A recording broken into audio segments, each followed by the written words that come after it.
ये खूबसूरत कहानी आदरणीय लेखिका रीमा शर्मा जी द्वारा लिखी गई है। आपके द्वारा लिखी गई ये अमूल्य रचना हमारे चैनल के माध्यम से लोगों तक पहुंचाने के लिए हम आपके बहुत आभारी हैं।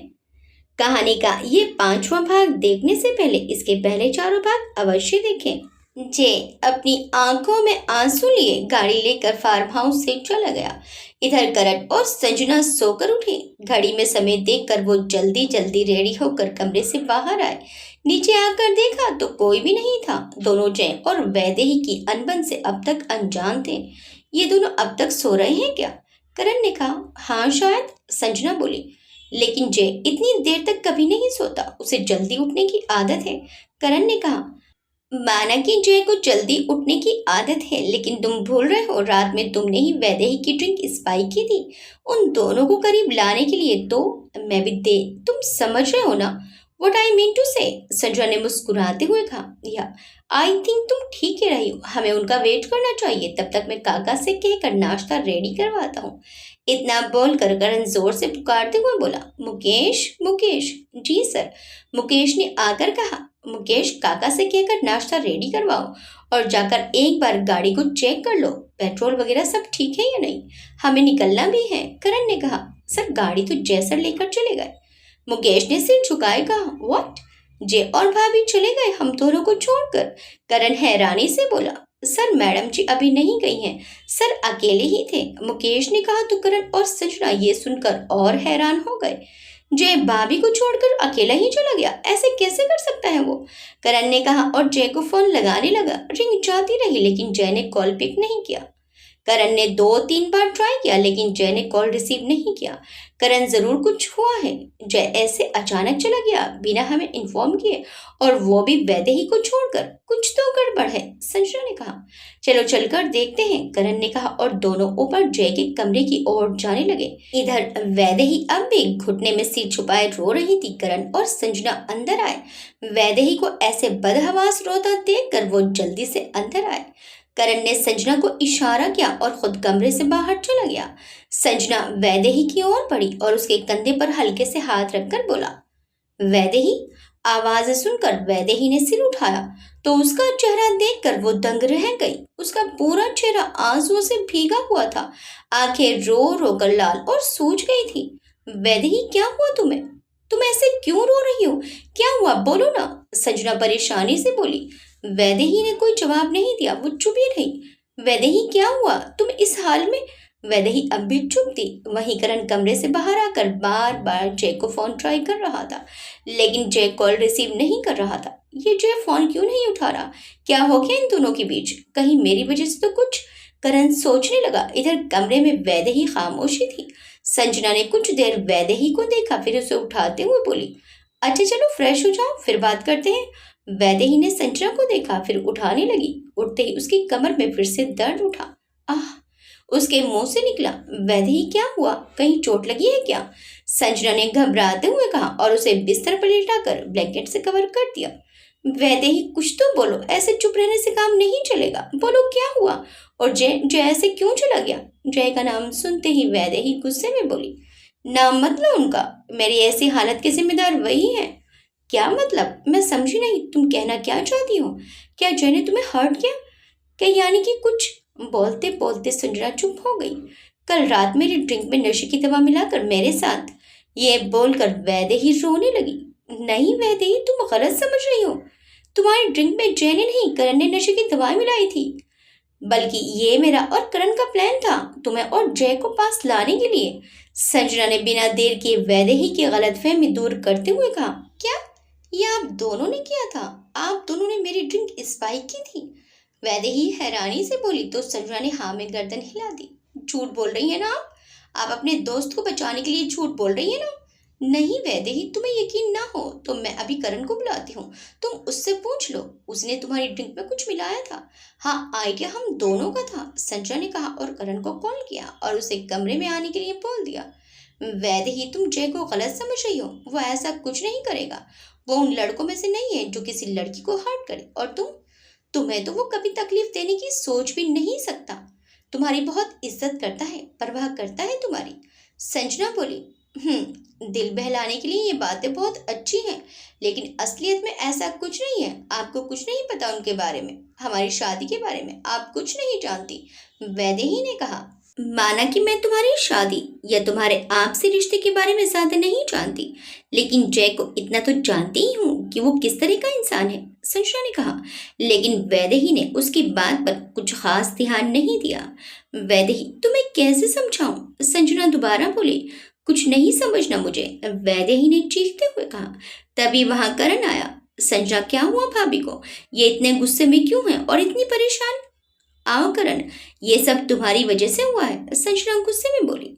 मेरी वजह से? मैंने क्या किया? करण असमंजस से बोला। क्या क्या है तुमने, ये मैं बताती हूँ। तुमने? संजना इससे आगे बोलने को ही तो वैदेही संजना को रोकते हुए बोली। प्लीज, हमारी वजह से आप दोनों मत लड़िए और अपने दोस्त की ज्यादा तरफदारी करने की जरूरत नहीं है। वो क्या है मैं ये अच्छे से जान गई हूँ। अरे कोई बताएगा मुझे क्या हुआ है? करण झुंझलाते हुए बोला। तुमने वैदेही की ड्रिंक को क्यों स्पाइक किया? तुम्हें पता है तुम्हारी वजह से कितना बड़ा ब्लंडर हो गया है? संजना करण के पास आकर गुस्से से बोली। हाँ मैंने किया, लेकिन क्या? तुम जानते हो वैदेही को लगता है कि उसकी ड्रिंक जय ने स्पाइक की और उसके साथ बोलते बोलते संजना रुक गई। नो नो भाभी, आप गलत डायरेक्शन में सोच रही हैं। जय ने ऐसा कुछ नहीं किया। मैंने ही आपकी ड्रिंक स्पाइक की थी, लेकिन किसी गलत इरादे से नहीं। वो तो तुम दोनों के बीच कुछ नजदीकियां बढ़ जाए बस इसलिए, करण ने कहा तो वैदेही उसे आशंका से देखने लगी। प्लीज भाभी, मेरा विश्वास करो, मैं सच बोल रहा हूँ। और वैसे भी मैंने ऐसा भी कोई स्ट्रॉन्ग ड्रग नहीं यूज किया था। इट्स जस्ट विस्की, थोड़ी सी विस्की मिलाई थी, लेकिन वो भी मस्ती में।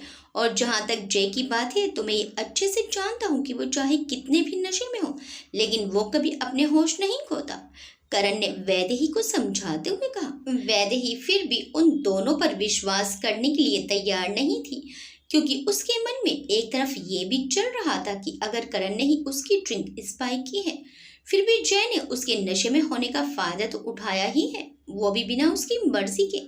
भाभी क्या सोच रही हैं? करण ने उसे ऐसे कुछ सोचते हुए देखा तो कहा। आपको मुझ पर अब भी यकीन नहीं है ना? एक मिनट रुकिए आप। नीचे हॉल में जहां हम बैठे थे वहां कैमरे लगे थे। आई एम श्योर उसकी फुटेज देखकर आपको यकीन हो जाएगा, करण ने कहा और नीचे हॉल में कैमरे की फुटेज लेने चला गया। वैदेही, तुम उठो, फ्रेश हो लो, हालत देखी है अपनी, फिर फुटेज भी तो देखनी है ना, संजना ने उसे उठाते हुए कहा तो वैदेही आहिस्ता से बेड से नीचे उतरी, अपने कपड़े लिए और वॉशरूम में चली गई। संजना वैदेही और जय के बारे में सोचते हुए वहीं बैठ गई। कुछ देर बाद कमरे में फोन के रिंग की आवाज सुनाई दी। संजना इधर उधर देखने लगी। लगता है ये वैदेही का फोन है जो रिंग कर रहा है, शायद कोई कॉल कर रहा है, कहीं जय तो नहीं, संजना ने खुद से कहा और फोन ढूंढने लगी। पता नहीं कहाँ रख दिया है फोन, संजना बोली और आवाज को ध्यान से सुनने लगी। संजना का ध्यान बेड के ठीक सामने काउच पर गया जहां उसके ग्राउंड पर फोन फंसा हुआ था। संजना ने जल्दी से फोन उठाया और स्क्रीन पर देखा तो दी कॉलिंग शो हो रहा था। इससे पहले कि संजना कॉल रिसीव करती, कॉल कट हो गई। करण फुटेज ले आया, उसने कैमरे को वहीं रख के लैपटॉप से कनेक्ट किया। तब तक वैदेही तैयार होकर वॉशरूम से बाहर आ गई। आइए भाभी, देखिए नीचे हॉल की फुटेज, ये देखिए ये आपकी ड्रिंक जो मैं आपके लिए लाया था, करण ने कहा और रिवाइंड करके बोला। और ये देखिए इसमें मैंने थोड़ी सी विस्की मिलाई है। फुटेज देखकर वैदेही को बहुत हैरानी हुई। वो बार बार फुटेज को रिवाइंड करके देखने लगी। फिर कुछ सोचकर उसने फुटेज आगे फॉरवर्ड की। उसने देखा कि करण और संजना के जाने के बाद वो और जय वहीं थे। उसके बाद वैदेही ने जो कुछ भी किया जय के साथ, उसकी वो सारी हरकतें उस फुटेज में थी। उसे देखकर वैदेही की आंखें हैरानी से फैलती जा रही थी। करण और संजना एक दूसरे को मुस्कुराकर देख रहे थे, लेकिन वैदेही को बड़ा अजीब फील हो रहा था। उसे समझ नहीं आ रहा था कि वो क्या कहे। अब आप क्या कहेंगी भाभी? अब तो आपको सच पता चल गया। मेरा दोस्त बहुत ही अच्छा इंसान है भाभी, वो कभी भी कोई भी गलत काम नहीं करता। इतना विश्वास है मुझे उस पर, और यही विश्वास आपको भी रखना होगा उस पर। और वैसे भी यहाँ तो आप ही उसे परेशान करती नजर आ रही हैं, करण ने शरारत से कहा तो वैदेही एकदम से उठी और स्विमिंग पूल वाले एरिया में आई। उसने देखा वहां भी कैमरा लगा है। करण जी, मुझे इसकी फुटेज भी देखनी है, वैदेही ने कहा तो करण वहां आया और वहां का कैमरा भी लैपटॉप से कनेक्ट किया। भाभी अब ये आप ही देखिए, हम तो जा रहे हैं, हम नहीं चाहते कि आपके प्राइवेट मोमेंट्स को हम देखें। करण ने कहा तो संजना ने वैदेही को उसका फोन देते हुए बोली, ये तुम्हारा फोन, शायद तुम्हारी दी का कॉल आ रहा था, तुम देख लेना। करण और संजना के जाने के बाद वैदेही ने फुटेज देखी। उसने देखा कि वो स्विमिंग पूल के पास फिसल कर गिर गई और फिर उसको जय का बाहों में उठाना, दोनों का पानी में गिरना, सब था उसमें। हे भगवान, मेरे नशे में जाने क्या क्या हरकतें की हैं। उन्होंने तो मुझे संभाला है और मेरी कमर में दर्द शायद गिरने की वजह से हो रहा है। मैंने कुछ ज्यादा ही ओवर रिएक्ट कर दिया, वैदेही ने फुटेज देखते हुए कहा। उसी समय उसका फोन फिर से एक बार रिंग हुआ। वैदेही ने देखा आद्या का फोन है। वो कॉल रिसीव करते हुए बोली, हेलो दीदी, कैसी हैं आप? पहले तुम बताओ कि तुम कैसी हो और फोन क्यों नहीं उठा रही थी मेरा? आद्या ने कहा, वो दी मैं वॉशरूम में थी। वैदेही ने धीमे से कहा, वैदेही तुम ठीक हो ना? उसकी आवाज सुनकर आद्या परेशानी से बोली, दी मैं बिल्कुल ठीक हूँ, आप चिंता मत कीजिए। वैदेही बोली, वैदेही सब ठीक है ना बच्चा, तू सच कह रही है ना? हाँ दी, सब ठीक है, और अगर कुछ ठीक नहीं होगा ना तो भी आपकी ये वैदेही सब ठीक कर देगी, आप परेशान ना हो। वैदेही ने कहा तो आद्या के चेहरे पर मुस्कान आ गई। अच्छा चल ठीक है, रखती हूँ, अपना ख्याल रखना, बाय। आप भी अपना ख्याल रखना दी, बाय। वैदेही ने कहा और कॉल कट कर दिया। कॉल कट होते ही उसकी नजर फोन स्क्रीन पर गई जहां कैमरा ऐप ओपन शो हो रहा था। उसने वो ओपन किया तो सेव्ड वीडियो में से एक वीडियो प्ले हुआ। वीडियो देखकर तो वैदेही और भी हैरान हो गई। जैसे जैसे वीडियो आगे प्ले हुआ, वैदेही की गाल शर्म से लाल हो गई, चेहरा टमाटर सा लाल हो गया। अपने मोबाइल में रिकॉर्डेड वीडियो देखकर वैदेही की आंखों में शर्म के भाव आ गए। दरअसल पिछली रात जब वैदेही को जय अपनी गोद में उठाकर कमरे में लाया, उस समय उसकी उछल कूद और मस्ती की वजह से फोन का कैमरा ऑन हो गया और हाथ से छूटकर काउच के ग्राउंड पर फंस गया और इस तरह से फंसा कि कैमरे में जो कुछ भी हुआ वो रिकॉर्ड हो गया।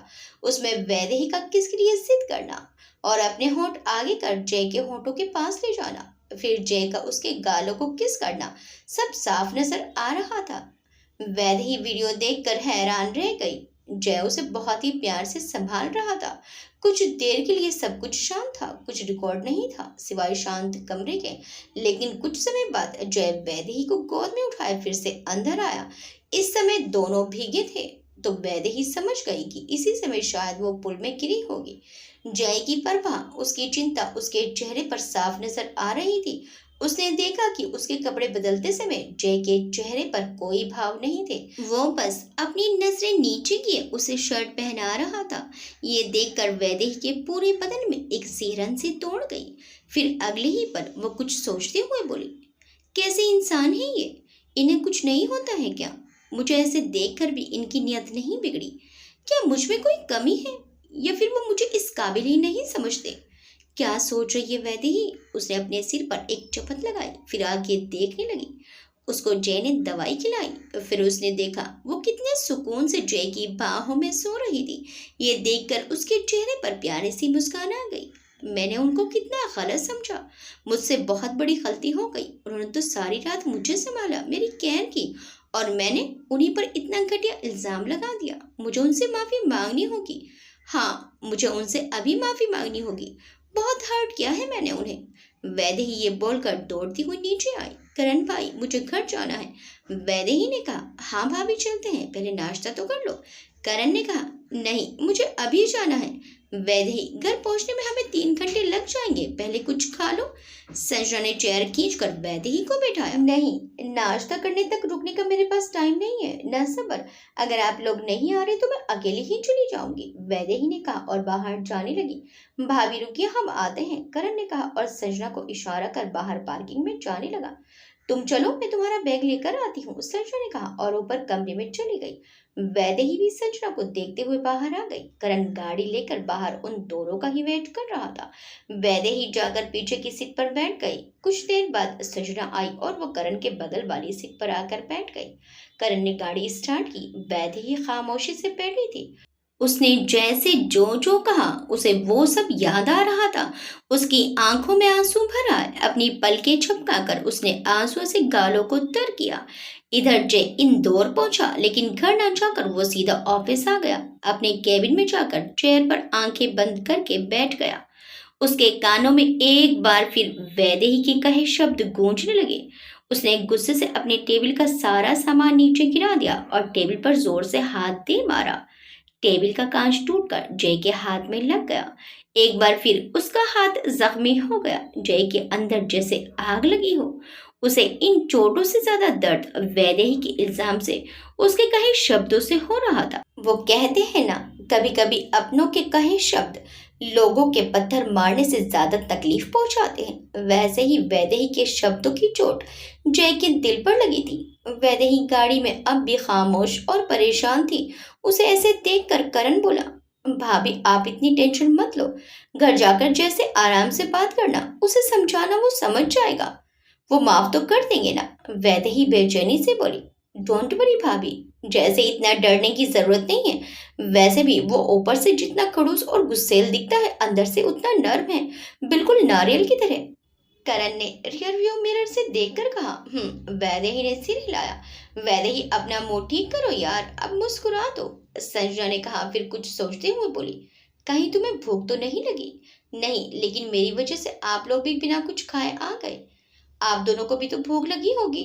वैदेही बेचारगी से बोली, फिकर नॉट वैदेही, नाश्ता में पैक करा कर लाई हूँ।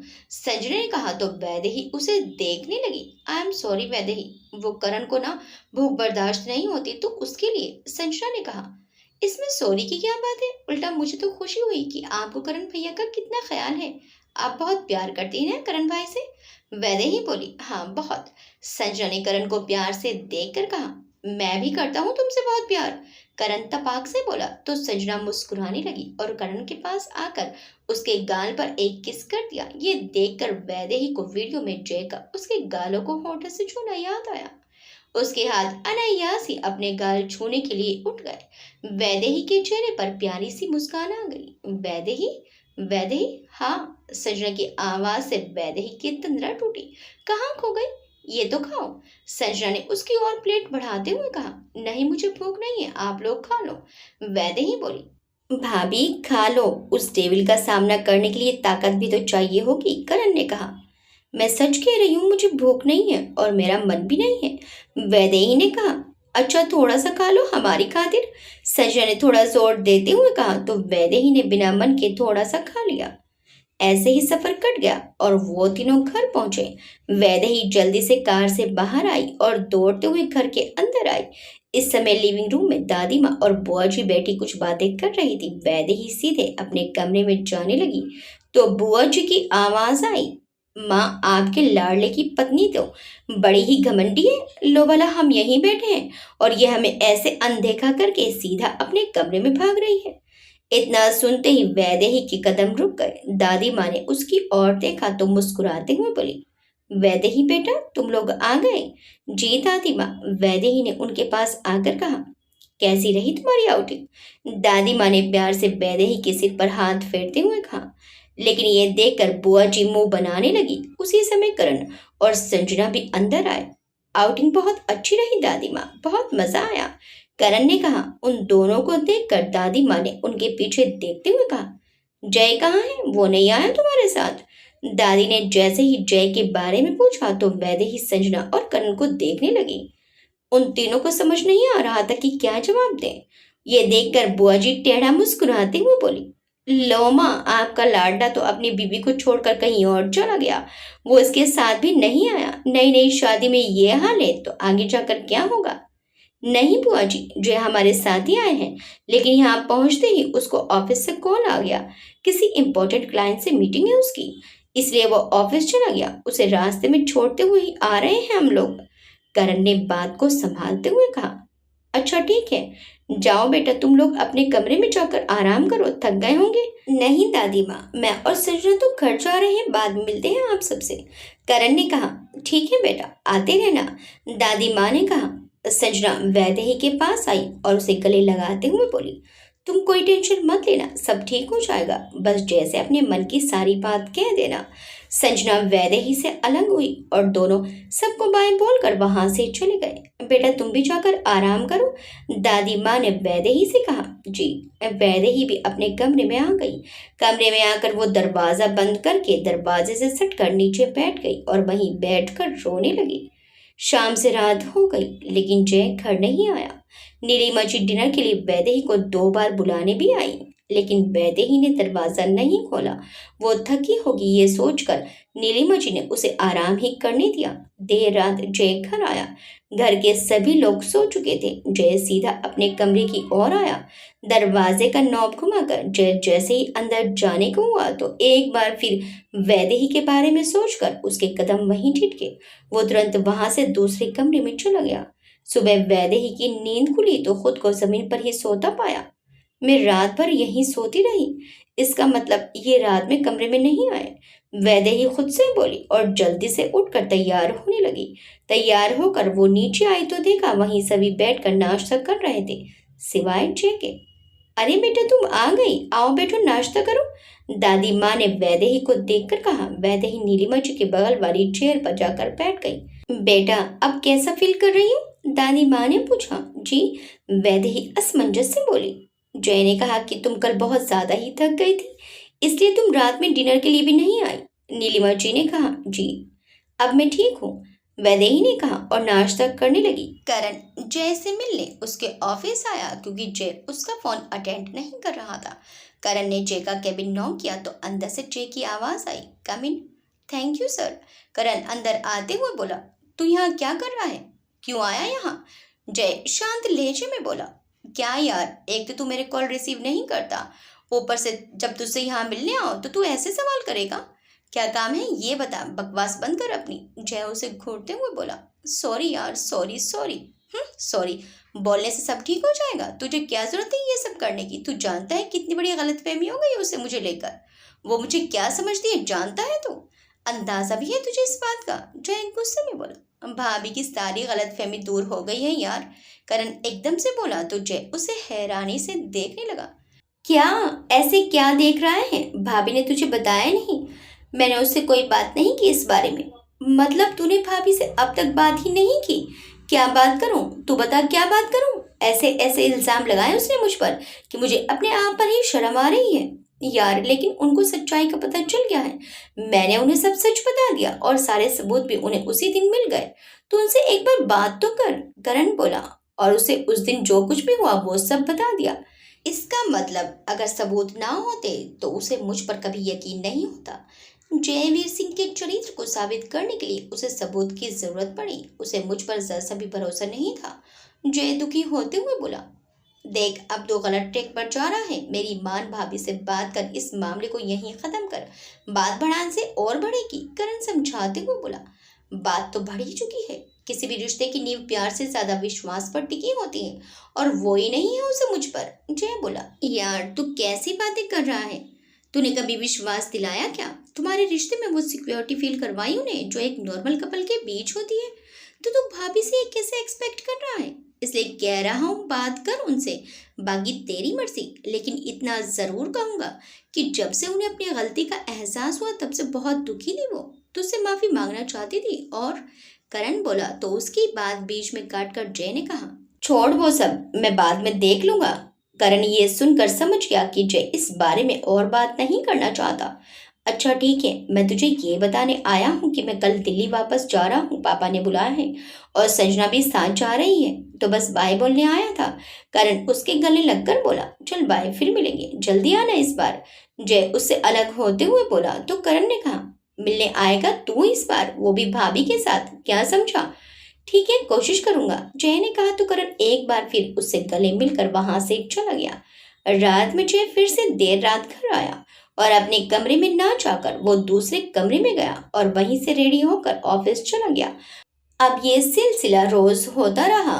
जय सुबह जल्दी चला जाता और रात में देर से आता। वैदेही से उसकी मुलाकात ही नहीं हो पाती।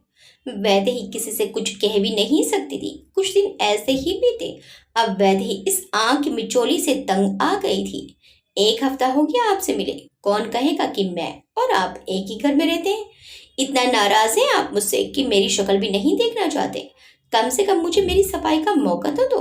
वैदेही जय की तस्वीर देखकर बोली। उसने कुछ सोचा, फिर खुश होते हुए नीचे किचन में आई।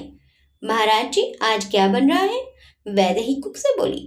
बिटिया भिंडी मसाला, पनीर, दाल रोटी और चावल, महाराज जी बोले। वो महाराज जी, वो आपके छोटे साहब को क्या पसंद है, आप मुझे बताएंगे? वैदेही हिचकिचाते हुए बोली। मुझसे पूछ लो, मैं बताती हूँ। वैदेही ने पलट कर देखा तो नीलिमा जी खड़ी मुस्कुरा रही थी।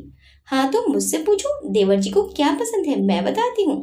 लेकिन पहले तुम ये बताओ, आज जय की पसंद क्यों पूछी जा रही है?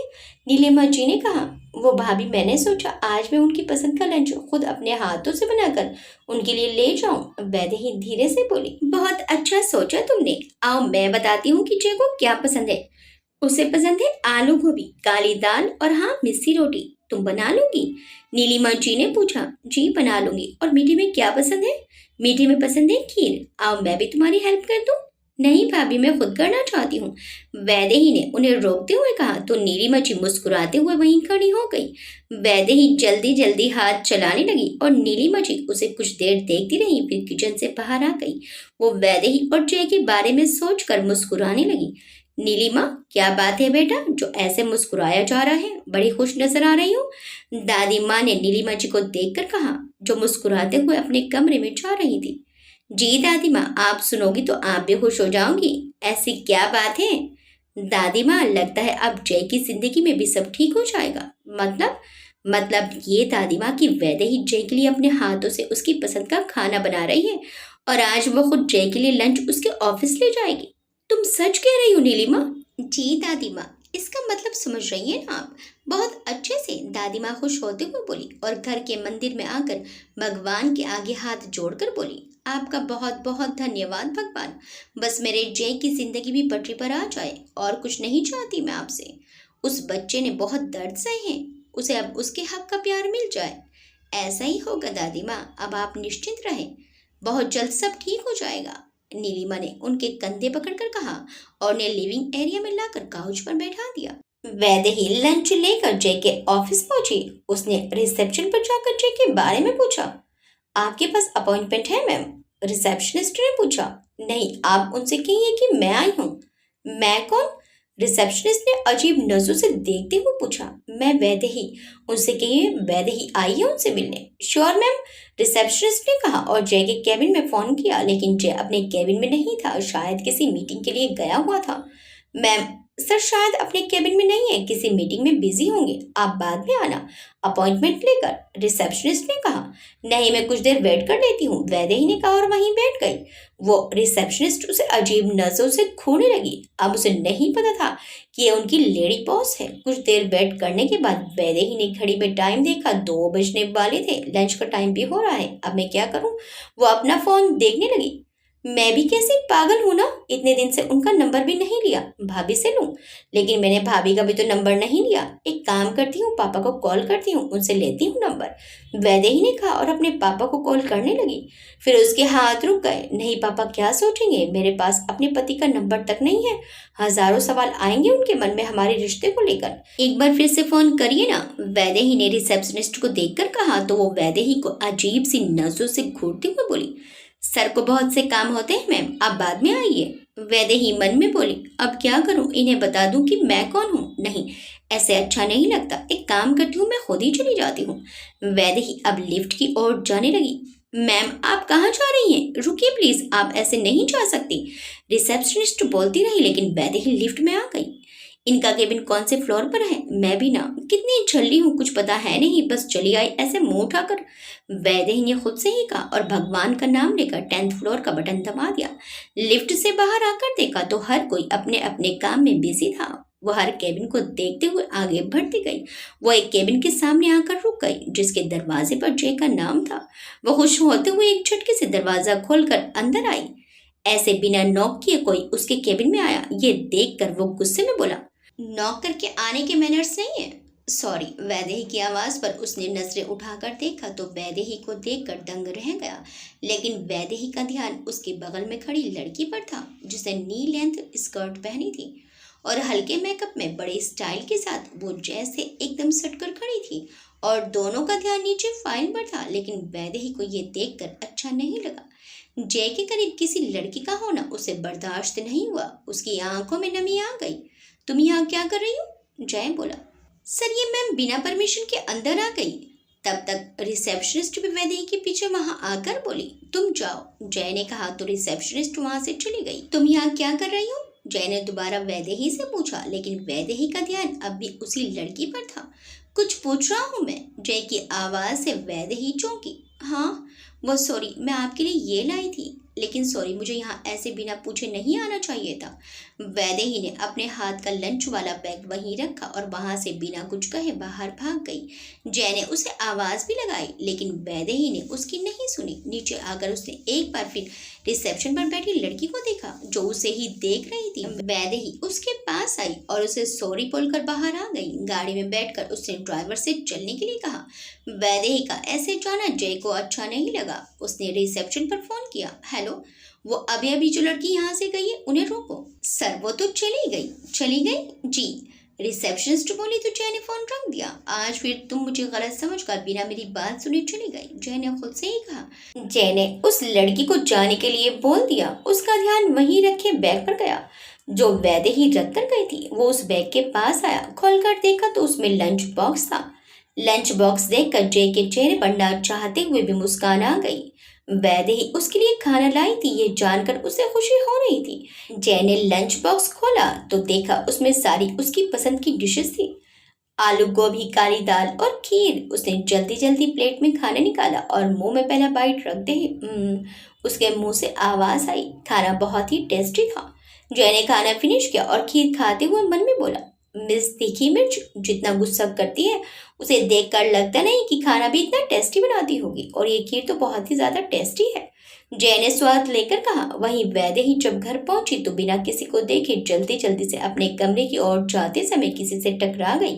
टकराने वाले शख्स से दूर होकर उसने नजरें उठाकर सामने देखा तो एक अनजान को देखकर वो इधर उधर देखने लगी, लेकिन सामने खड़ा इंसान उसे ऊपर से नीचे तक अजीब नजरों से घूर रहा था। वैदेही ने भी उसे घूरते हुए पूछा, आप कौन? तभी बुआ जी की पीछे से आवाज आई, लड़की तुम होती कौन हो मेरे बेटे से पूछने वाली?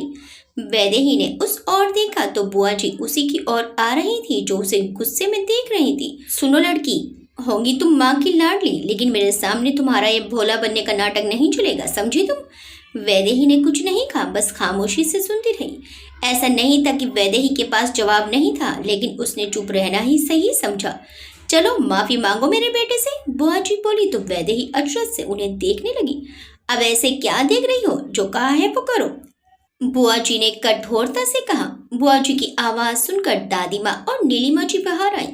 क्या हुआ सगुना, ऐसे क्यों चीख रही हो? दादी माँ ने पूछा। माँ ये तो आप अपने लाडले की पत्नी से पूछिए। बुआ जी ने कहा और मुंह फेर लिया। वैदेही की आंखें भर गई।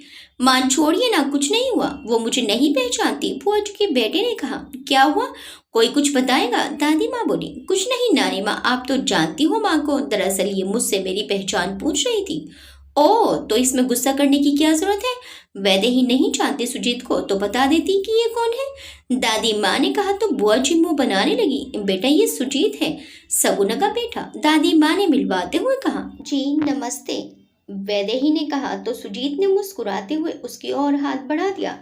वैदेही ने दादी माँ की ओर देखा तो उन्होंने पलकें झपका दी। वैदेही ने भी उसकी ओर हाथ बढ़ाकर उससे हाथ मिला लिया, लेकिन सुजीत के इस स्पर्श से वैदेही को बहुत गंदी सी फीलिंग आई। उसने तुरंत हाथ छुड़ा लिया। सुजीत गंदी मुस्कान के साथ उसे ही देख रहा था। बेटा तुम जय को खाना खिलाई? दादी माँ ने पूछा। जी दादी माँ। अच्छा ठीक है, जाकर कमरे में आराम करो, दादी माँ ने कहा तो वैदेही अपने कमरे में जाने लगी। सुजीत वहीं खड़ा उसे देखता रहा। जय ने लंच फिनिश किया तो प्यून ने आकर प्लेट हटाई और लंच बॉक्स पैक कर बैग में रखने लगा कि उसे एक कागज मिला। सर ये इसमें मिला। प्यून ने कागज जय को दे दिया। सब साफ करके प्यून चला गया। जय ने उस कागज को खोला तो देखा वो एक लेटर है जो वैदेही ने जय के लिए लिखा था। सॉरी, मैं जानती हूँ गलत किया, बिना सोचे समझे कुछ भी कह दिया, माफ कर दीजिए प्लीज। जय ने बिना किसी भाव के लेटर पढ़ा और फाड़ कर डस्टबिन में डाल दिया। रात में जय फिर से देर से आया, लेकिन वैदेही आज जय का वेट कर रही थी। उसने बालकनी से जय को गाड़ी से उतरते देखा तो बहुत खुश हुई। वो जल्दी से कमरे में आई और खुद को एक नजर आईने में देखा। वो ऐसा क्यों कर रही थी? वो खुद इससे अनजान थी। वो कमरे से बाहर आई तब तक जय ऊपर आ गया। वो जैसे कुछ कहती उससे पहले ही जय उसे अनदेखा करके दूसरे कमरे में चला गया। वैदेही उदासी से जय के कमरे के बंद दरवाजे को देखने लगी। कुछ देर वहीं खड़ी होकर फिर वो भी अपने कमरे के अंदर चली गई। लेकिन किसी की दो आंखों ने उन दोनों को ऐसे देख लिया और वो था सुजीत। ओह, मैंने क्या देख लिया? इसका मतलब उस घमंडी जय की बीवी और उसके बीच कोई प्रॉब्लम है। दोनों अलग अलग कमरों में सोते हैं। ये तो बहुत नाइंसाफी है बेचारी के साथ, सुजीत ने कहा और घटिया तरीके से मुस्कुरा दिया। वैदेही बिस्तर पर बैठकर खुद से ही बोली, ये तो अब भी नाराज हैं। कैसे मनाऊं इन्हें? देखकर तो लगता है इतनी आसानी से नहीं मानने वाले। क्या करूं मैं? वैदेही जय के बारे में सोचते सोचते सो गई। सुबह वैदेही जल्दी उठी। रेडी होकर वो नीचे आई। नीलिमा जी और दादी माँ उसे हमेशा की तरह नीचे ही मिल गए। उसने मंदिर में आकर पूजा की और नीलिमा जी के साथ नाश्ता लगाने लगी। एक एक करके सभी नीचे आए। जय ने वैदेही को एक नजर देखा, फिर चेयर पर बैठकर नाश्ता करने लगा। वैदेही जय की एक नजर की तलबगार थी, लेकिन वो बिना उसकी ओर ध्यान दिए नाश्ते में बिजी रहा। उसी समय सुजीत ऊपर खड़ा ये सब देख रहा था। उसकी नजरें उन दोनों पर ही थी। वो सीढ़ियों से उतरता हुआ नीचे आया। सुजीत जय से मुस्कुराते हुए बोला, हाय जय, कैसे हो? ओह सुजीत, मैं तो ठीक हूँ, लेकिन ये बताओ तुम कब आए? जय ने सुजीत से हाथ मिलाते हुए कहा, मैं तो कल ही आ गया था, लेकिन तुमसे मुलाकात नहीं हुई। तुम डिनर के समय भी नहीं मिले। सुजीत ने वैदेही की ओर देखा, फिर जय से कहा, हाँ वो रात देर से आया तो सीधा कमरे में ही चला गया। जय ने कहा, ओह अच्छा, सुजीत ने जवाब दिया और फिर से वैदेही को देखने लगा। जय बेटा, देख रही हूँ आजकल बहुत लेट आ रहे हो तुम। बहू बेचारी तुम्हारा इंतजार करती रहती है, ये ठीक बात नहीं बेटा। दादी माँ ने कहा। हाँ जय, इतनी रात तक वैदेही को इंतजार करवाना ठीक नहीं। नई नई शादी हुई है तुम्हारी। नीलिमा जी ने दादी माँ का समर्थन करते हुए कहा, सॉरी भाभी माँ, वो काम कुछ ज्यादा हो गया है ऑफिस में, और वैसे भी मैंने वैदेही से कह दिया है कि वो मेरा इंतजार ना करे। जय ने वैदेही को बिना देखे ही कहा। सुजीत का ध्यान जय और वैदेही पर ही था। बुआ जी अंदर ही अंदर जय से जल भुन रही थी। माँ, अपने लाडले से बातें हो गई हो तो थोड़ी देर मेरे बेटे से भी बात कर लो। आप तो इसके आगे किसी को देखती ही नहीं। बुआ जी ने जय को घूरते हुए कहा। सगुना, दादी माँ ने कहा। बुआ जी ठीक कह रही हैं दादी माँ, आप सुजीत से बातें कीजिए, मैं कहाँ भागा जा रहा हूँ। जय बोला, और बताओ तुम्हारा बिजनेस कैसा चल रहा है? जय ने सुजीत से पूछा। बढ़िया चल रहा है, लेकिन तुम्हारे जितना नहीं। तुम तो रोज नई कामयाबी की बुलंदियां छू रहे हो। सुजीत बोला, अरे कहाँ, ये सब तो दादी माँ और भाभी माँ के आशीर्वाद और भैया की वजह से, वरना मैं कहाँ ये सब। जय ने कहा, बिल्कुल ठीक कह रहा है ये लड़का, ये तो माँ की मेहरबानी है जो आज ये। इसके आगे बुआ जी कुछ कहती उसके पहले ही दादी माँ की तेज आवाज आई, बस सगुना, अब इसके आगे एक शब्द मत बोलना। ठीक है माँ, मैं कुछ नहीं बोलती, लेकिन जो सच है वो तो सच ही रहेगा ना। बुआ जी ने अपनी जलती निगाहें जय पर डाली। भाभी माँ, मेरा हो गया। जय उठते हुए बोला और चला गया। सगुना, कितनी बार समझाया है तुम्हें, लेकिन तुम हो कि अपनी आदतों से बाज नहीं आती, हमेशा उसके पीछे पड़ी रहती हो। दादी माँ सख्त आवाज में बोली। हाँ तो मैं सच ही बोलती हूँ, मैं क्या गलत बोलती हूँ? बुआ जी ने कहा। लेकिन तुम तल्ख बोलना तो छोड़ सकती हो ना। माँ, मुझसे ये झूठा दिखावा नहीं होता, आप ही करो ये सब। सगुना, दादी माँ गुस्से से चीखी। नानी माँ, आप शांत हो जाइए, मैं मॉम को समझाता हूँ। सुजीत ने उन्हें शांत कराते हुए कहा। समझाओ इसे सुजीत, अच्छे से समझाओ और कहो कि अपनी जबान को जरा कंट्रोल में रखे। जी नानी माँ, सुजीत ने कहा और अपनी माँ को लेकर वहां से चला गया। नीलिमा जी और विक्रम जी ने एक दूसरे को देखा, फिर वैदेही को। वो हैरान परेशान से सब देख रही थी। विक्रम जी ने नीलिमा जी को इशारा किया तो नीलिमा जी वैदेही के पास आई और विक्रम जी कल्याणी देवी जी के पास। वैदेही, नीलिमा जी ने उसके कंधे पर हाथ रखा तो वैदेही अपने ख्यालों से बाहर आई। जी जी भाभी, क्या सोच रही हो? बुआ जी के बारे में? नहीं, वैदेही ने अपने भाव छुपाते हुए कहा। लेकिन नीलिमा जी से उसके चेहरे पर आए परेशानी के भाव छुप ना सके। तुम बुआ जी के बारे में ज्यादा मत सोचो, सब ठीक है, नीलिमा जी बोली तो वैदेही ने हाँ में सिर हिला दिया। आओ नाश्ता करते हैं, नीलिमा जी ने चेयर पर बैठते हुए कहा। वो मुझे भूख नहीं है भाभी, आप खाइए, वैदेही बोली और अपने कमरे की ओर बढ़ गई। नीलिमा जानती थी कि वो जय को लेकर उदास है। आखिर किस पत्नी को अपने पति का ऐसा अपमान बर्दाश्त होगा। माना कि दोनों के बीच रिश्ता अभी उतना मजबूत नहीं है, लेकिन रिश्ता तो है। सीढ़ियों से होकर कॉरिडोर से गुजरते समय वैदेही के कान में किसी की बातें पड़ी। वैदेही ने नजरअंदाज करके आगे जाना चाहा, लेकिन जय का नाम सुनकर उसके कदम छिटक गए और वो उस कमरे की ओर बढ़ गई जहां से आवाज आ रही थी। मॉम, आपको क्या जरूरत है हर समय उस जय को भला बुरा सुनाने की। सुजीत बोला। तुम नहीं जानते, सगुना जी सुजीत से गुस्से में बोली। ओ मॉम प्लीज रिलैक्स, आपका ये बिहेवियर ही है जिसकी वजह से आपको नानी माँ के सामने सिर झुकाना पड़ता है और वो जय उनका और चहेता बन जाता है। सुजीत ने कहा। तो क्या करूं मैं? हाँ बोलो क्या करूं? तुम नहीं जानते, जब जब उसको देखती हूँ ना, हजारों सांप मेरे सीने पर लौटने लगते हैं। नहीं बर्दाश्त होता मुझसे कि वो इस घर में सबका चहेता बन बैठा है। और तो और मेरी अपनी सगी माँ भी उसी की तरफदारी करती है। इस लड़के की वजह से सब बर्बाद हो गया और तू भी मुझे ही समझा रहा है। घमंड नहीं देखा तूने उस लड़के का? सगुना जी अपने शब्दों में तल्खी लाते हुए बोली।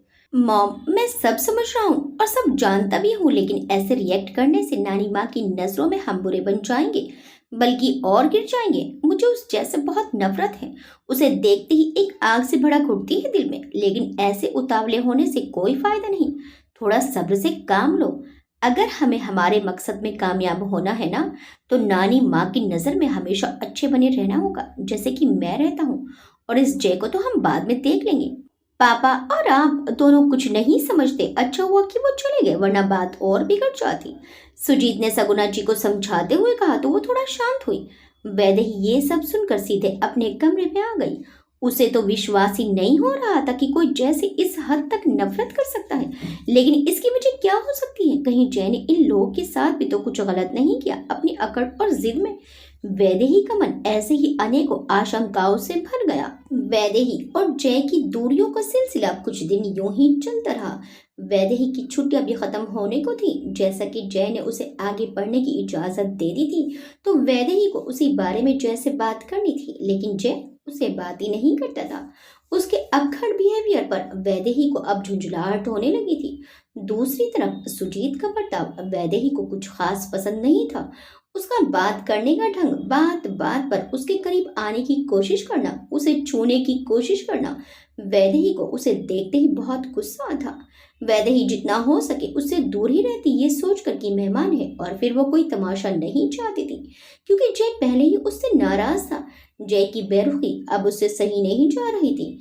एक सुबह सभी बैठे नाश्ता कर रहे थे तो सुजीत एकदम से कल्याणी देवी जी से बोला। नानी माँ, मैं आपसे कुछ कहना चाहता हूँ। बोलो ना बेटा, कल्याणी देवी जी बोली। सुजीत ने एक नजर अपनी माँ को देखा, फिर कल्याणी देवी जी की और भोली सी शक्ल बनाकर बोला। वो नानी माँ, मुझे आपसे अपने एक प्रोजेक्ट में इन्वेस्ट करने के लिए कुछ पैसे चाहिए। ये सुनकर विक्रम जी के हाथ खाते खाते रुक गए और वो नीलिमा जी को देखने लगे, लेकिन जय बिना किसी प्रतिक्रिया के अपना नाश्ता कर रहा था। उसके चेहरे पर कोई भाव नहीं थे। वैदेही का ध्यान जय पर ही था। सॉरी नानी माँ, मैं चाहूँ तो मार्केट से पैसा उठा सकता हूँ, लेकिन आप तो जानती हो ना इसमें रिस्क है, और जब पैसा हमारे घर में है तो बाहर से क्यों? आप तो जानती ही हैं कि मैं आपसे कितना प्यार करता हूँ, इसलिए हक से जो मन किया मांग लेता हूँ। सुजीत, मैं जानती हूँ कि मुझसे पैसे मांगते समय तुम हिचकिचाते नहीं, हक से मांगते हो, और मैं तुम्हें दे भी देती हूँ, क्योंकि मैंने तुम में, विक्रम और जय में कभी कोई फर्क नहीं किया। लेकिन बेटा, इसके पहले भी तो तुम मुझसे पैसे ले गए हो, उसका अब तक हिसाब नहीं दिया। कल्याणी देवी जी सहजता से बोली। यह सुनकर सुजीत सकपका गया, लेकिन बुआ जी के चेहरे पर गुस्से की लकीरें आ गई। नानी माँ, मैं सारे पैसे लौटा दूंगा, प्रॉमिस। ये तो घर का मामला है, इसलिए मैं रिलैक्स रहता हूँ, और तुम्हें पैसे लौटाने की जरूरत महसूस नहीं होती है ना? कल्याणी देवी जी ने उसकी बात काटकर उस पर एक गहरी निगाह डाली। नहीं नानी माँ, ऐसी बात नहीं है, मैं सारे पैसे लौटा दूंगा। सुजीत बोला। बेटा, तुम जानते हो तुम्हारी कामयाबी से मुझे खुशी ही मिलेगी, क्योंकि तुम मेरे नाती हो, लेकिन हर बार तुम्हें ऐसे पैसे देकर मैं विक्रम और जय के साथ गलत करती हूँ। वो तो कुछ बोलते भी नहीं और ना ही मुझसे सवाल करते हैं, लेकिन फिर भी मुझे एक अपराध बोध होता है, क्योंकि ये इनकी मेहनत की कमाई है। माँ, आप क्या कहना चाहती हैं? क्या मेरा बेटा मेहनत नहीं करता? क्या मेरा और मेरे बच्चों का इस घर पर, इस जायदाद पर कोई हक नहीं? सगुना जी गुस्से में बोली। हक है, तभी तो तुम मांग रही हो, और तुम्हें बड़े आदर और प्यार से मिल भी जाता है। लेकिन तुम भूल रही हो, अपने हिस्से की जायदाद तुम पहले ही ले चुकी हो, जब तुम्हारे पापा जिंदा थे।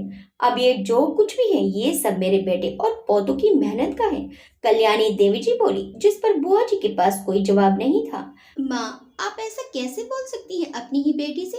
बुआ जी झूठा रोने का नाटक करते हुए आगे बोली। हाँ हाँ, मैं खूब समझती हूँ। हमारी तो अब आपकी नजरों में कोई अहमियत ही नहीं है। आपका खास कोई और बन बैठा है। बुआ जी ने जलती हुई निगाहें जय पर डाली। इसके पहले कि वो कुछ और बोलती, जय उठते हुए बोला, दादी माँ, मेरा हो गया, मैं चलता हूँ। कल्याणी देवी जी ने उसकी ओर देखा तो उसने प्यार से उनके गले लगकर उन्हें पुचकारा और बिना कोई बात बोले बाहर चला गया। परिस्थिति की गंभीरता को देखते हुए सुजीत मन में बोला, ये मॉम तो मेरे सारे किए किराए पर पानी फेर देंगी। इससे पहले कि आती हुई लक्ष्मी रूठ जाए, मॉम को चुप कराना होगा। सुजीत जल्दी से अपनी माँ के पास आया। मॉम, क्या हो जाता है आपको? कितनी बार समझाया आपको, लेकिन आप समझती ही नहीं। और नानी माँ से ऐसे बात मत किया करो, मुझे अच्छा नहीं लगता। सुजीत ने अपनी माँ की हथेली थाम उसे दबाते हुए आंखों से ही शांत रहने का इशारा किया। कल्याणी देवी जी ने एक गहरी सांस ली और सुजीत से पूछा, सुजीत, तुम्हें कितने पैसे चाहिए? जी नानी माँ, 40 करोड़। सुजीत बोला, ठीक है। नीलिमा, जी दादी माँ, बेटा मेरे कमरे से मेरी चेक बुक ले आओ। कल्याणी देवी जी ने कहा तो नीलिमा जी ने उनके कमरे से जाकर चेक बुक लाकर उन्हें दे दी। दादी माँ ने चेक पर साइन कर सुजीत को दे दिया। चेक देखकर सुजीत की आंखों में चमक आ गई और होठों पर कुटिल मुस्कान। कोशिश करना कि जल्दी ही लौटा देना, ये मेरे पोतों की मेहनत की कमाई है। जी नानी माँ, बिल्कुल, सुजीत ने कहा। कल्याणी देवी जी बिना किसी से कुछ कहे अपने कमरे में आ गई। वैदेही अपने कमरे में बैठी नीचे जो कुछ हुआ उसी के बारे में सोच रही थी। उसका फोन रिंग हुआ। फोन पर पापा फ्लैश हो रहा था। वैदेही ने तुरंत कॉल रिसीव की। हेलो पापा। वैदेही मुस्कुराते हुए बोली, कांग्रेचुलेशन बेटा। अमर जी ने खुशी से कहा, किस बात के लिए पापा? वैदेही ना समझी से बोली, तुम्हारा रिजल्ट आ गया है बेटा, तुमने टॉप किया है एग्जाम में। यह सुनकर वैदेही भी खुश हो गई। थैंक यू पापा। बेटा, तुमने जैसे बात की अपनी पढ़ाई के बारे में। यह सुनकर वैदेही उदास हो गई। वो धीमे स्वर में बोली, अभी नहीं हो पाई बात पापा। तो बात करो बेटा, मैं जानता हूँ वो कभी मना नहीं करेगा। वैसे भी ये तुम्हारा आखिरी साल होगा, फिर इंटर्नशिप होगी। तुम कहो तो मैं बात करूँ? अमर जी बोले, नहीं पापा, मैं कर लूंगी, आप परेशान ना हो। अच्छा ठीक है, मैं रखता हूँ, अपना ख्याल रखना। और जय ने क्या कहा ये जरूर बताना। ठीक है पापा, वैदेही ने कहा और कॉल कट कर दी। कैसे बात करूं पापा, वो तो मुझसे बात ही नहीं करते। मुझसे सामना ना हो जाए इसलिए वो रात में देर से आते हैं और सुबह जल्दी चले जाते हैं। अगर कभी आमना सामना हो भी जाए तो वो अनदेखा करके आगे बढ़ जाते हैं। क्या करूं, कुछ समझ नहीं आ रहा। वैदेही ने खुद से ही कहा। रात में वैदेही जय का वेट करती रही, लेकिन आज जय को कुछ ज्यादा ही लेट हो गया। इसलिए बैठे बैठे उसे कब नींद आ गई उसे पता ही नहीं चला। जय जब आया तो आज उसे वैदेही उसका इंतजार करते नहीं मिली। उसकी नजरें वैदेही के कमरे की ओर उठी। वैदेही को वहां ना देखकर उसके दिल में एक टीस सी उठी, जैसे उसे भी उम्मीद थी वैदेही की यहाँ होने की। क्यों उम्मीद कर रहा है जय? आखिर एक न एक दिन तो वो थकी जाती तेरा इंतजार करते करते। तो वो दिन आज ही आ गया। मन ही मन बोलकर वो फीका मुस्कुरा दिया और अपने कमरे में चला गया। कुछ देर बाद वैदेही की नींद खुली तो घड़ी में देखा रात के 2:30 बज रहे थे। अरे मैं तो सो गई, मुझे तो इनसे बात करनी थी। तो क्या ये अब तक नहीं आए? वैदेही ने मन ही मन कहा, नहीं इतनी रात हो गई है, आ गए होंगे। एक काम करती हूँ, मैं खुद ही देख आती हूँ। वैदेही ने कहा और अपना दुपट्टा उठाकर कमरे से बाहर आई। वो जल्दी जल्दी चलते हुए कॉरिडोर के आखिरी कमरे तक आई और रुक गई। कम ऑन वैदेही, हिम्मत तो करनी होगी, वैदेही ने कहा और दरवाजा हल्के से खटखटाया। अंदर से कोई आवाज नहीं आई तो वैदेही ने होले से डोर का नॉब घुमाया और दरवाजा खुल गया। उसने अंदर आकर देखा, जय काउच पर सोया हुआ था। उसके चेहरे पर इस समय एक निश्चल मुस्कान थी। वैदेही धीमे दबे कदमों से उसके पास आई और उसे प्यार से निहारने लगी। उसने ध्यान से जय के चेहरे को देखा। गोरा रंग, ऊंचा माथा, उस पर बिखरे बाल, हल्की बियर्ड, सुर्ख पतले होंठ और आंखों पर घनी बड़ी बड़ी पलकें, जैसे अभी भी मस्कारा लगाया हो। वो किसी सम्मोहन में बंधी जय को एक टक देखने लगी। कुछ देर जय को जी भर के देखने के बाद उसने जय को कंबल उठाया और कमरे से बाहर आ गई। सुबह तो मुझे इनसे बात करनी ही होगी, वैदेही ने खुद से ही कहा। वो अपने कमरे की ओर जाने लगी कि किसी ने उसके मुंह पर हाथ रखा और उसे खींचता हुआ कोने में ले गया। अंधेरा होने की वजह से वैदेही को उसका चेहरा नहीं दिखाई दिया। वो झटपटाती रही छूटने के लिए, लेकिन उस इंसान ने उसे दीवार से टिका दिया। गार्डन से आती लाइट्स की हल्की रोशनी में वैदेही को उसका चेहरा दिखा तो वो हैरानी से बोली, तुम? हाँ मैं, सुजीत एक कुटिल मुस्कान के साथ बोला। तुम्हारी हिम्मत कैसे हुई मेरे साथ बदतमीजी करने की? छोड़ो मुझे। अरे ऐसे कैसे छोड़ दूं? अभी बदतमीजी तो की ही नहीं है, थोड़ी बदतमीजी तो करने दो। सुजीत उसके और करीब आते हुए बोला तो वैदेही ने अपना चेहरा दूसरी ओर घुमा लिया। मैं कहती हूँ छोड़ो मुझे, वरना अंजाम बहुत बुरा होगा। मैं शोर मचाऊंगी, और अगर मेरे पति ने तुम्हें ऐसे देख लिया ना तो वो तुम्हें छोड़ेंगे नहीं। वैदेही गुस्से में बोला। पति? और यानी पति? सुजीत एक गंदी मुस्कान के साथ बोला। तो बुलाओ तुम्हारे पति को, कहाँ है वो? जरा मैं भी तो देखूं। वो जो खुद तुमसे अलग दूसरे कमरे में सोता है, तुमसे दूर दूर रहता है। ये सुनकर वैदेही हैरानी से उसे देखने लगी। ओ कम ऑन, अब मुझे ऐसे देखने की जरूरत नहीं है, मुझसे कुछ छिपा नहीं है। ओके, मैं सब जानता हूँ तुम्हारे और जय के बीच कैसा रिश्ता है, या फिर ये कहूँ कि कोई रिश्ता है ही नहीं। सुजीत बोला और गंदे तरीके से वैदेही को छूने लगा। वैदेही छूटने के लिए छटपटाने लगी। मैं कहती हूँ छोड़ दो मुझे, घटिया इंसान। अब इतना भी नाटक मत करो बेबी, मेरी बात मान लो। मैं तुम्हें जय से भी ज्यादा खुश रखूंगा। ये जय को तो तुम्हारी कोई कदर ही नहीं है, इतने खूबसूरत बीवी होते हुए भी उससे दूर है। लेकिन डोंट वरी, मैं हूं ना, मैं तुम्हें शिकायत का मौका नहीं दूंगा। सुजीत ने बहुत घटिया तरीके से कहा। कैसी घटिया बातें कर रहे हो तुम भूल रहे हो कि मैं तुम्हारे भाई की बीवी हूँ, और मेरे पति के मुकाबले में तो तुम उनके पैरों की धूल तक नहीं हो। और अब शराबत से मुझे छोड़ दो, वरना तुम ऐसे नहीं मानोगे। अभी तुम्हें असली वैदेही के दर्शन करवाती हूँ। वैदेही गुस्से से बोली। क्या कर लोगी तुम? सुजीत मुस्कुराते हुए बोला। तो देखो, वैदेही ने कहा और उसकी टांगों के बीच जोर से अपना घुटना मार दिया। सुजीत के मुंह से एक चीख निकली और वो दर्द के मारे जमीन पर बैठ गया। वैदेही घुटनों के बल उसके सामने बैठी और उसके बाल पकड़कर बोली। मैं कम बोलती हूँ तो इसका मतलब ये नहीं कि मैं कमजोर हूँ, और जहां तक मेरे पति की बात है तो मैं तुम्हें उनके मुकाबले में कुछ समझती ही नहीं हूँ, तो उनकी और तुम्हारी तुलना हो ही नहीं सकती।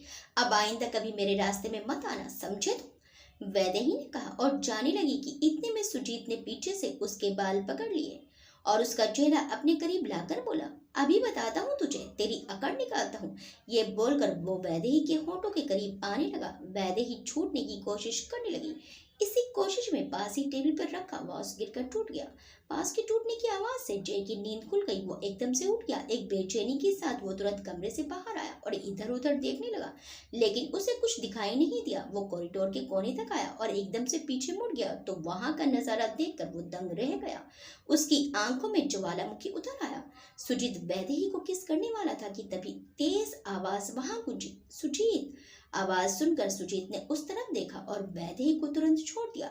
वैदेही छूटते ही सीधा जय के सीने से आ लगी और फूट फूट कर रोने लगी। जय ने भी उसे अपनी बाहों में भर लिया। सुजीत कुछ सोचकर भोली सी शक्ल बनाकर जय के पास आया और बोला, अच्छा हुआ जय जो तुम आ गई। ये लड़की ना बहुत चालू है, इसने मुझे यहाँ बुलाया है और आने के बाद मुझसे जाने कैसे कैसे बातें करने लगी। जब मैंने मना किया तो मेरे करीब आकर ये ऐसी हरकतें करने लगी कि क्या बताऊं। वैदेही ये सुनकर हैरानी से उसे देखने लगी और जय की ओर अपनी आंसू से भरी आंखों से देखकर नाम में गर्दन हिलाते हुए बोली, ये झूठ बोल रहा है, मैंने कुछ नहीं किया। उल्टा ये मुझे अकेला देखकर मेरे साथ बदतमीजी कर रहा था।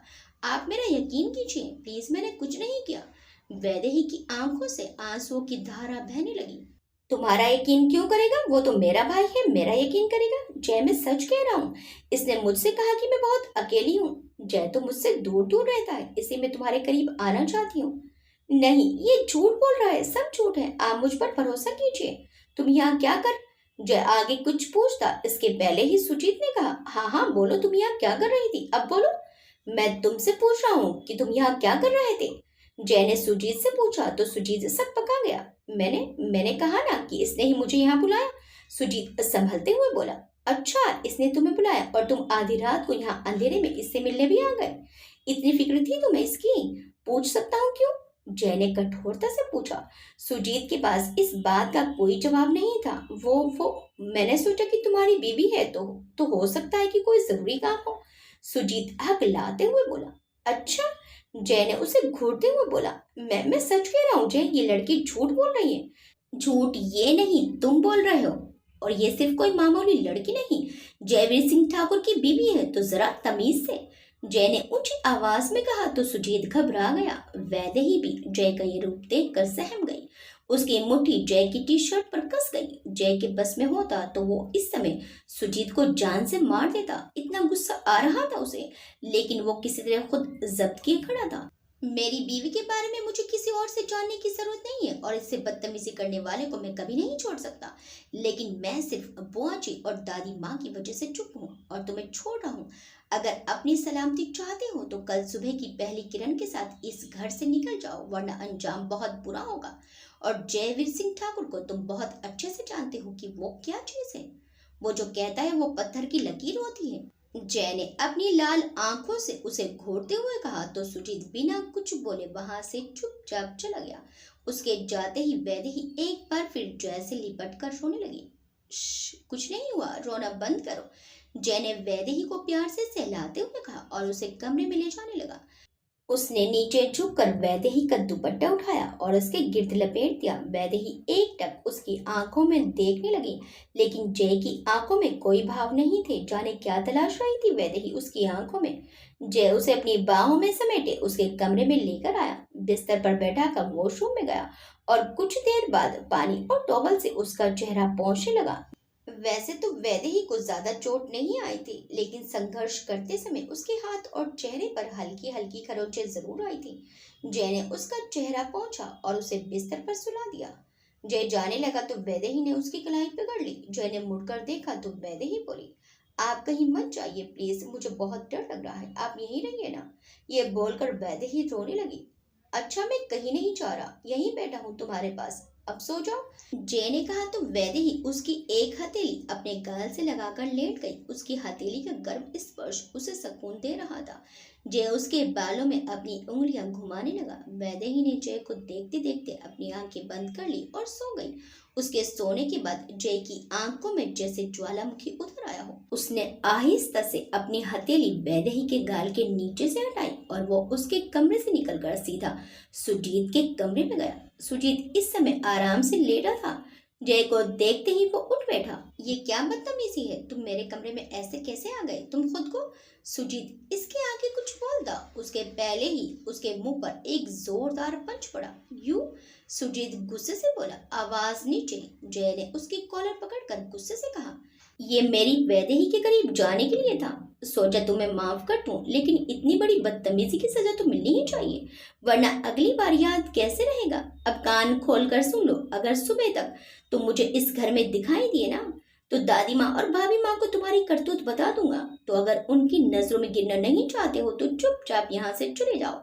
और वैसे भी तुम जिस काम के लिए आए थे वो तो हो ही गया होगा, चेक तो मिल ही गया होगा तुम्हें दादी माँ से। तो अपना बोरिया बिस्तर उठाओ, जाओ यहाँ से। अब मैं तुम्हें वैदेही के आस पास भी नहीं देखना चाहता। जय ने उसकी कॉलर छोड़कर उसे दूर ढकेलते हुए कहा और फिर वैदेही के कमरे में आ गया। आगे क्या होगा? क्या जय और वैदेही के बीच की दूरियां खत्म हो जाएगी? क्या सुजीत वहां से चला जाएगा? देखिए इस कहानी के अगले भाग में। आपको ये कहानी कैसी लगी हमें कमेंट करके जरूर बताइएगा। वीडियो अच्छी लगी तो वीडियो को लाइक शेयर सब्सक्राइब करना मत भूलिएगा। मिलते हैं इस कहानी के अगले भाग में। Till then bye bye.